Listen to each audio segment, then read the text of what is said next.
भोगावती सहकारी साखर कारखान्याची 69वी वार्षिक सभा प्राध्यापक शिवाजीराव पाटील यांच्या अध्यक्षतेखाली उत्साहात व खेळीमेळीच्या वातावरणात पार पडली। सभेची सुरुवात मान्यवर संचालकांच्या हस्ते प्रतिमा पूजनाने करण्यात आली। यावेळी डिस्टिलरी मॉडिफिकेशन, इथेनॉल प्रकल्प व सहवीज निर्मिती प्रकल्पाच्या उभारणी संदर्भातील प्रस्ताव मांडण्यात आले। कार्यकारी संचालक सागर भीमराव पाटील यांनी उपस्थितांचे स्वागत केले। अहवाल व प्रोसिडिंगचे वाचन UM मोरे यांनी केले। कारखान्याची आर्थिक परिस्थिती नाजूक असून इथेनॉल प्रकल्प व विस्तारीकरण ही काळाची गरज असल्याने शेतकरी सभासदांनी या विषयांना मंजुरी द्यावी असे आवाहन यावेळी करण्यात आले। प्रोसिडिंग नंतर शेतकऱ्यांनी अनेक प्रश्न उपस्थित केले। मागील 8 वर्षापूर्वी राहिलेल्या प्रति टन 200 रुपयांच्या देयकाबाबत विचारणा झाली। FRP नुसार ऊसाचा दर न मिळाल्याची तक्रार करताना 132 रुपयांची तूट असल्याचे सांगण्यात आले।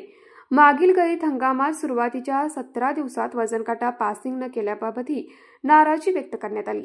सभेचे सूत्रसंचालन राजेंद्र पाटील यांनी केले, तर आभार उपाध्यक्ष राजेंद्र कवडे यांनी मांडले। यानंतर शिक्षण मंडळाची सभा देखील पार पडली।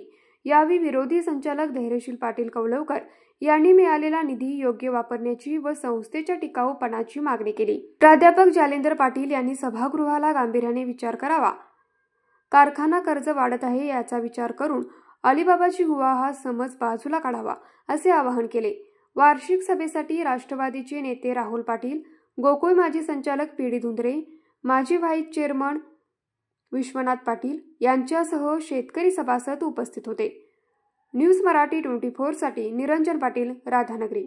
हे आहे गोकुळचं श्रीखंड, अगदी जिभेवर रेंगाळणारं। जिभेवरच नाही तर मनावरही रेंगाळणारं। गोकुळ श्रीखंड, मनावर रेंगाळणारं।